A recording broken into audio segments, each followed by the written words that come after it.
Kita beralih ke informasi lain, saudara. Perjuangan dua guru asal Luwu Utara berbuah manis saat memperjuangkan nasib guru honorer yang pendapatannya kecil. Sempat dipecat dan divonis bersalah, dua guru itu mendapat rehabilitasi dari Presiden Prabowo Subianto. Presiden Prabowo Subianto memberikan rehabilitasi kepada dua guru SMA Negeri 1 Luwu Utara, Sulawesi Selatan. Dua guru ini sebelumnya dipecat jelang masa pensiunnya karena keputusan bersalah dari Mahkamah Agung terkait dugaan pungutan dana Komite Nasional. Pungutan sebesar Rp20.000 per bulan dikenakan kepada orang tua murid SMA Negeri 1 Luwu Utara untuk menggaji 10 guru honorer di SMA tersebut.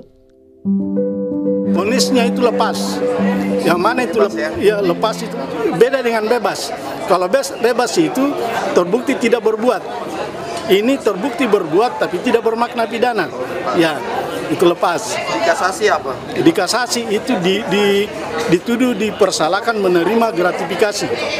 Ya, yang mana itu gratifikasi di situ karena ada insentif pada tugas-tugas tambahan, wali kelas, pengelola lab, Wakasek. Berarti saat itu kita dituntut korupsi. Dan itu tidak pernah muncul di persidangan sebelumnya itu. Nasib miris guru honorer bukanlah cerita baru di negeri ini. Kasus di Luwu hanyalah bagian kecil dari cerita perjuangan keras namun gaji yang tak setimpal yang harus diterima guru honorer. Di Sika, Nusa Tenggara Timur, seorang guru honorer bernama Vincentia Ervina Taluma harus berjalan kaki sejauh 6 km setiap hari untuk bisa sampai di sekolah di Kampung Wair Bukang, Dusun Wodong, Desa Wair Terang, Kecamatan Waikete.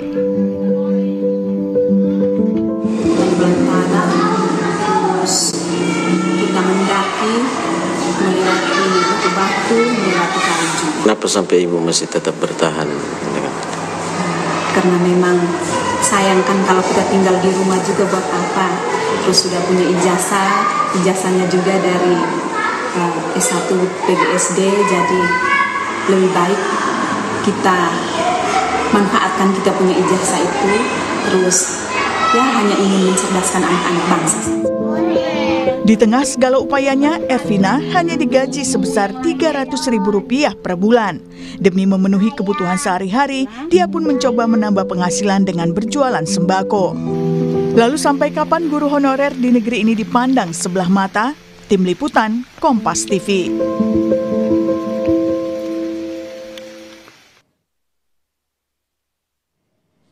Saudara, Presiden Prabowo Subianto memberikan rehabilitasi kepada dua guru SMA Negeri 1 Luwu Utara, Sulawesi Selatan. Keduanya dipecat karena membantu upah 10 guru honorer di sekolah tersebut.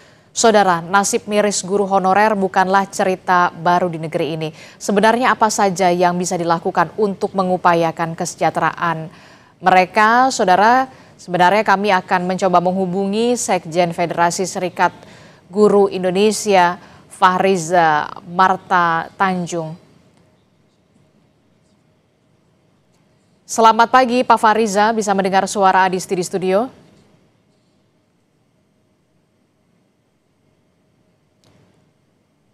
Bisa Mbak Adisti. Selamat pagi Pak Fahriza.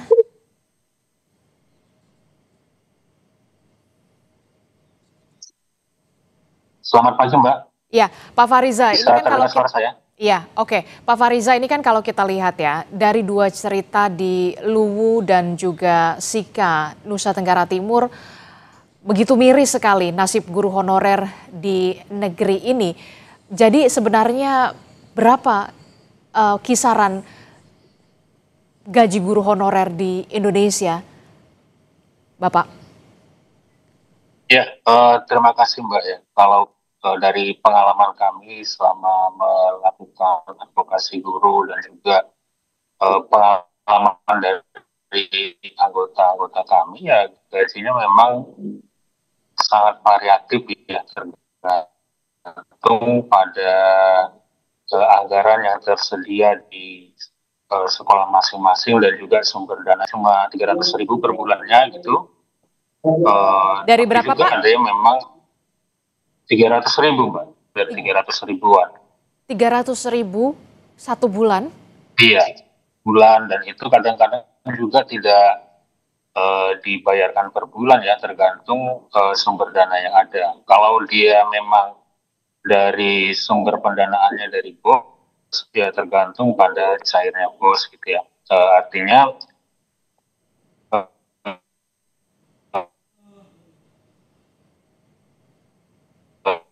kalau di periode-periode sebelumnya memang BOS itu kan cair, tapi memang tapi kadang-kadang juga bisa jadi tidak tepat waktu, terutama di awal semester ya. Misalnya untuk semester 1 yang biasanya berlangsung dari bulan 6 sampai bulan 12 itu bisa jadi sampai bulan 9 kadang baru cair bosnya. Artinya gaji di bulan 6 sampai bulan 9 baru akan dibayarkan di bulan 9, seperti itu Mbak. Oke, jadi kisarannya gaji honorer seorang pendidik guru begitu ya di wilayah Indonesia ini mulai dari Rp300.000 dan paling besar biasanya berapa Pak?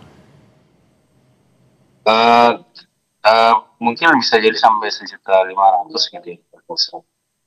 Berapa Pak? 1.500.000 Mbak. 1.500.000 itu biasanya sesuai dengan wilayah atau seperti apa Pak? Kalau kita lihat kan salah satu guru di Sika Nusa Tenggara Timur bahkan harus menempuh perjalanan ke sekolah berjalan kaki 6 km. Apalagi di wilayah-wilayah 3T di Indonesia begitu. Apakah gaji guru di sana jauh lebih besar atau seperti apa Pak di gaji honorer di sana? Iya, saya kira kalau persoalan gaji kan tentu tergantung pada jumlah dana BOS yang diterima ya, karena memang kan kalau dia guru honorer di sekolah negeri kan guru sekolah negeri itu kan tidak diperbolehkan untuk memungut biaya dari siswanya gitu. Nah jadi sangat tergantung dengan jumlah siswa Mbak gitu.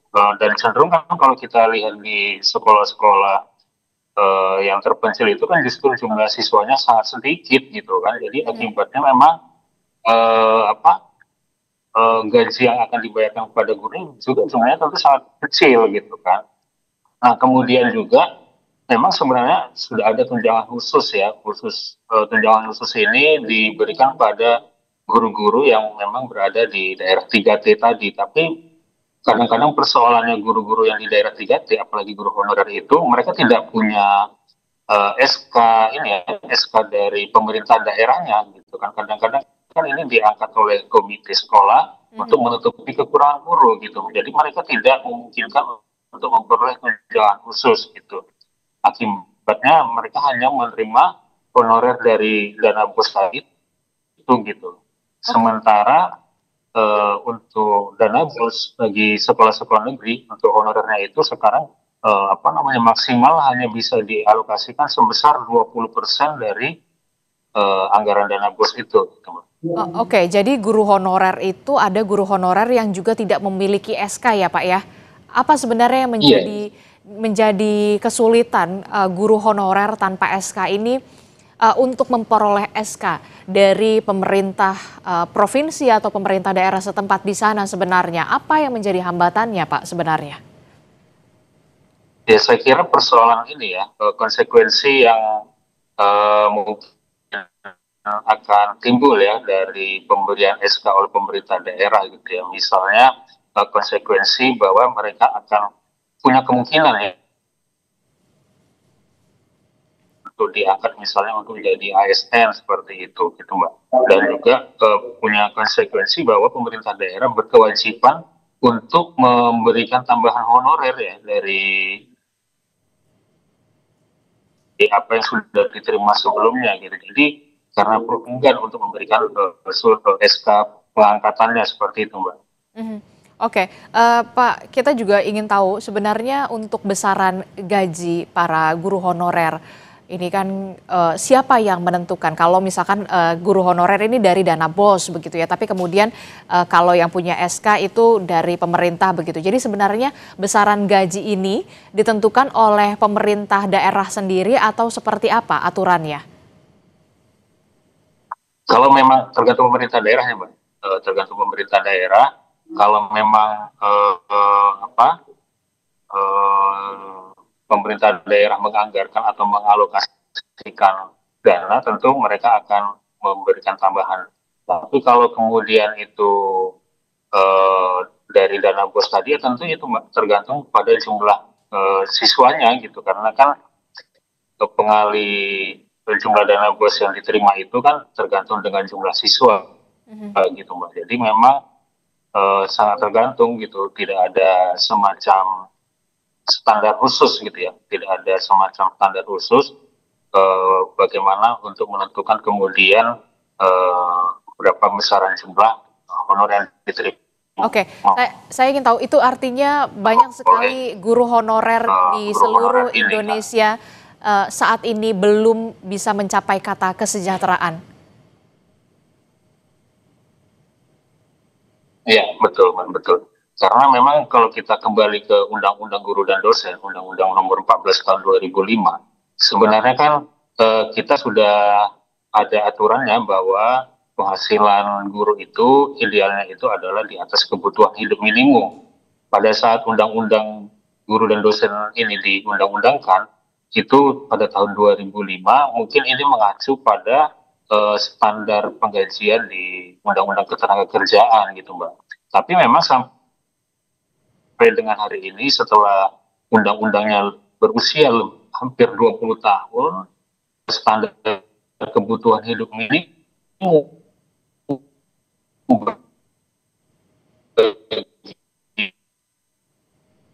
Oke, sayang sekali saya tidak bisa mendengar secara utuh audio dari Pak Fahriza, tapi yang pasti kita berharap tentu saja di bawah kepemimpinan Presiden Prabowo Subianto ini pemerintah bisa lebih perhatian lagi kepada guru honorer, apalagi tadi Pak Fahriza mengatakan bahwa guru honorer hanya diberikan gaji begitu mulai dari Rp300.000 dan masih jauh dari kata layak, apalagi kalau kita lihat guru itu merupakan pahlawan tanpa tanda jasa.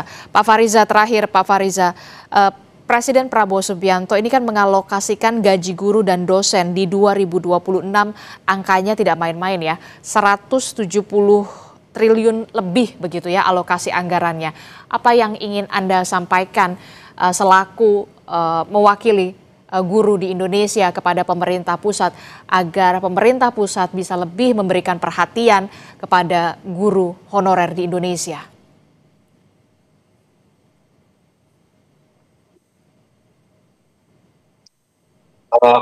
Jadi kalau persoalan besar yang dianggarkan oleh pemerintahan Prabowo pada saat ini, saya kira itu kan memang sudah dianggarkan juga pada periode tahun-tahun sebelumnya gitu ya, karena itu kan memang khusus untuk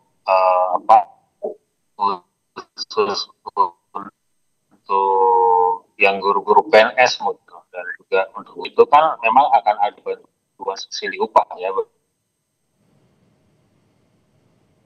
di guru-guru honorer itu yang angkanya kemarin di tahun 2025 itu.